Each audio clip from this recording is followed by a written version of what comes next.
Stephen Smith went ham last night on Hannity, and the second I watched it, I knew I had to show it to you. But before we get into that, and by the way, it is just crumbling for Donald Trump, but I want to relay some good news, because there is good news everywhere you look if you know where to find it. I think the media is focused on making this seem as close as possible, but if you just peek a little bit below the surface, you can see that this thing might not be nearly as close as it appears it is. And first, there's polling data, or not even polling data. This is actual voting data, where you can see that the discrepancy between the male and female vote right now in these early votes we're getting is incredibly disparate. Now, normally there are more women voting than men, but this is 2 to 3 points higher than 2020 or 2016. So there is definitely a trend happening. And if you look here as well, there is a gender disparity across Colorado, Georgia, Indiana, Michigan, North Carolina, and Virginia. And so, as this person said, he has gender statistics for those 6 states. But this is what is happening, and the polling is right about the big gender gap, meaning that the women are breaking towards Kamala Harris and the men are breaking towards Trump. Trump is going to need the largest sausage party on election day. So that means that, I don't know what's going on in the polling, but we have actual voting data here that is showing that it might not even be that close. And undecidable and persuadable voters are breaking towards Kamala Harris. Harris has a 10-point lead with his key group. And you might not remember this, but in 2016, as we were heading towards the final 2 weeks of the election, Donald Trump overwhelmingly won undecided and persuadable voters. And it is one of the reasons why, when things are that close, there are many reasons why elections are won or lost, but it is one of the reasons why Donald Trump was president for 4 years, because undecided and persuadable voters went over to him.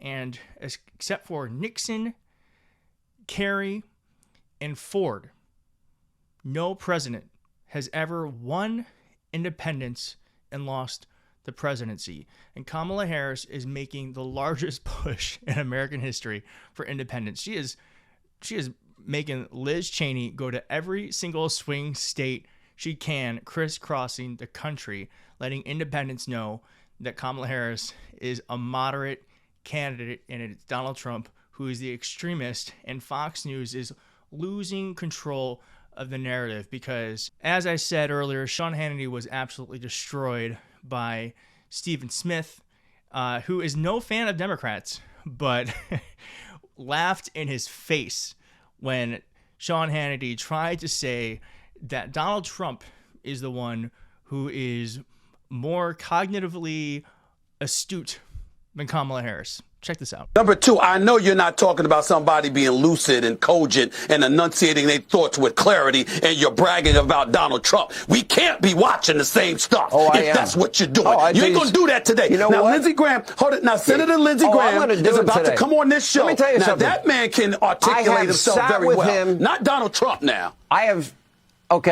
have sat with him for hour after hour after hour, topic after topic after topic, and he is so dialed in. Really? Look, you know, it's funny. People try. This is like the latest argument. And meanwhile, you're. So again, we might not like something on the left. We might not like something on the right. These are the two candidates that we've got to work with. And when you bring up issues in terms of character or in terms of being truthful or whatever, let me tell you something right now. You can bring a whole bunch of Republicans and I'll be cool with it. You can't bring up Trump to make a case against somebody else using those arguments. You can't do that. Look, you know what? I'm predicting that privately you're going to vote for Trump. Oh, then never. Never. And I told you I'm on the record. I'd have voted almost for any Republican but him. Okay? Nikki Haley, Chris Christie, I would have voted for somebody. Not him. I got to go. I love you, Stephen A. God bless you. And I don't have to defend my relationship with you. So again, we might not like something on the left. This clip, and I'm going to tell you why, because that is how so many Americans feel about are about him. And that is part of what I'm talking about. The larger picture here is that Stephen A. Smith is like so many of the independents who are breaking towards Kamala Harris, is that they literally would have voted for anyone else. Nikki Haley, Chris Christie, probably Ron DeSantis.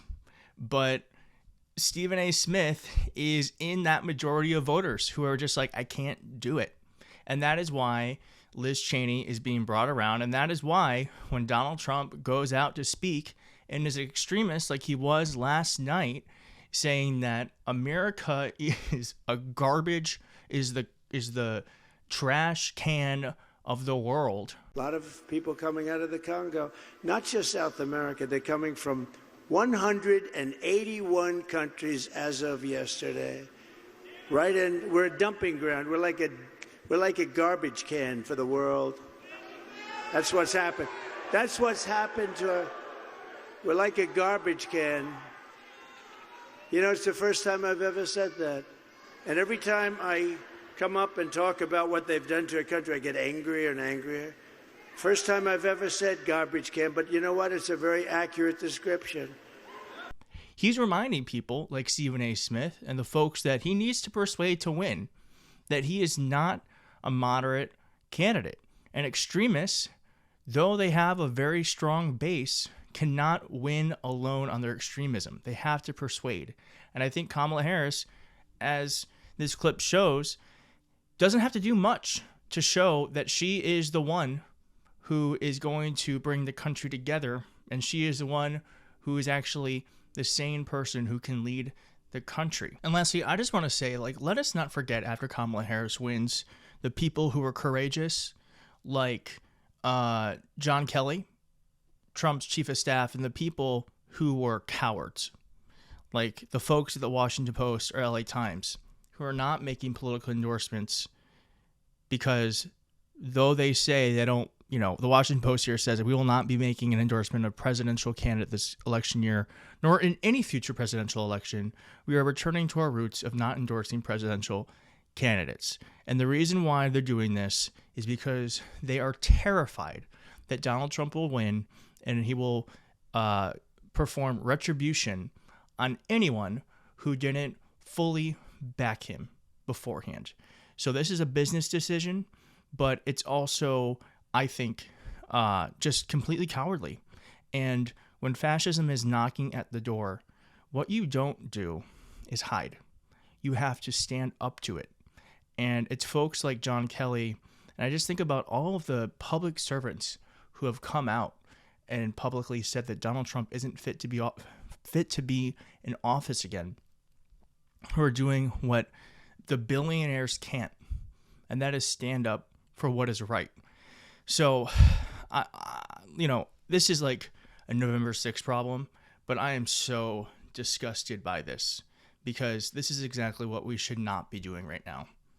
But thank you so much for watching, and I'm feeling good heading towards the final 10-day stretch of the election. I hope you are too. I hope you're going out, and I hope you're getting out the vote in any which way you can, talking to your friends, talking to your family, or going door knocking or volunteering, sending postcards. It all can make the difference.